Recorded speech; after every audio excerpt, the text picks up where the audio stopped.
আসসালামু আলাইকুম আমার প্রিয় ভিউয়ার্স, আপনারা কেমন আছেন? আমরা তো আলহামদুলিল্লাহ ভালো আছি। আজকে রান্না করলাম ট্যাংরা মাছ দিয়ে, আলু দিয়ে।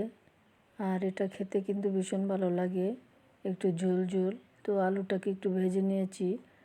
আসলে আলুটাকে ভেজে নিলে সেটা অন্যরকম একটা ভালো লাগে। তো আজকে প্রথমে আমি আলু ভেজে নিয়ে রান্না করলাম। তারপরে এদিকে আমি মাছগুলা ধুয়ে তো সব মশলা দিয়ে দিচ্ছি, বাগারটা দিয়ে দিচ্ছি। আর ওইদিকে আলুটা আরেক চুলায় ভাজা হচ্ছে।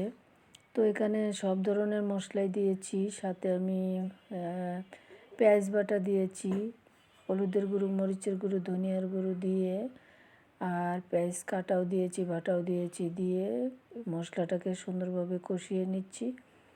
তো কষানো হয়ে গেছে। এখন আমি আলুটাকে দিয়ে দিব।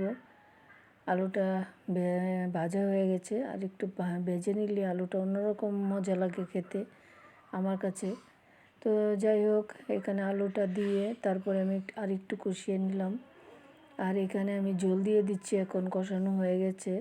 এটা আমি টমেটো ব্লেন্ড করে রেখেছিলাম, সেই টমেটোর জল দিয়েছি, সেই জন্য লাল হয়েছে, যেহেতু লাল টমেটো। তো এইভাবেই আমি রান্নাটা করে নিচ্ছি। আর দেখেন, আমি এখন কিন্তু মাছগুলো দিয়ে দিচ্ছি। বলক উঠে এসেছে, সেজন্য মাছগুলো দিয়ে দিচ্ছি। আর এই টমেটোর ঝোলটা খেতে কিন্তু ভীষণ ভালো লাগে, আলু টমেটোর ঝোল ট্যাংরা মাছ দিয়ে। আর আমার রান্না কেমন হয়েছে অবশ্যই কমেন্টে জানাবেন, কার কার পছন্দ। আসলে একটু ঝোল ঝোল খেতে কিন্তু ভালোই লাগে, খারাপ লাগে না আমার কাছে। এখন শীত সাধারণত নাই, এত শীত নাই, হালকা গরম গরম পড়েছে। তো এখানে আমি ধনিয়া পাতা দিয়ে দিলাম, দিয়ে আমি রান্নাটা শেষ করে নিচ্ছি। আজকের মতো এখানেই শেষ করলাম। আবারও কথা হবে নতুন কোনো ভিডিও নিয়ে। তো এভাবেই আমি রান্নাটা শেষ করেছি, আর আপনাদের সাথে শেয়ারও করেছি। আশা করি সবারই ভালো লেগেছে। আল্লাহ হাফেজ।